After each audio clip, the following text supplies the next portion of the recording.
Nasindihan na ang bitya. Nalagay din sa pangalagang buhay ni nanay at ni Lola at namatay si Lolo Noy. Wala akong ibang dapat isihin dito kundi ang tatay ko. Mauubos na ang pasensya. Anong ginagawa mo rito?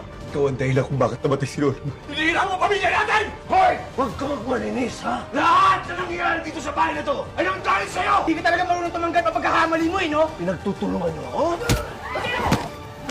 Ano? Sige! Dalawa ka!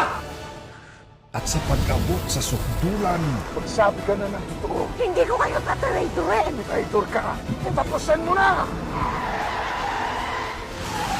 magpuputo ka na ang mga pagsisiwala.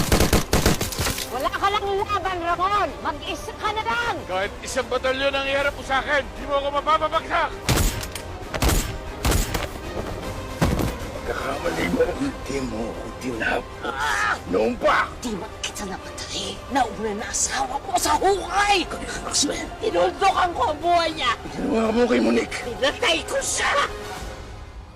Wala naman siya kami. Namatay po siya. Wali ka!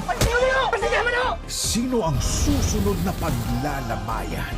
Buburahin ko ang buong lahi ng mga Montenegro. Hindi ako papayag na mangyayari sa kanya yan. FPJ's Batang Quiapo.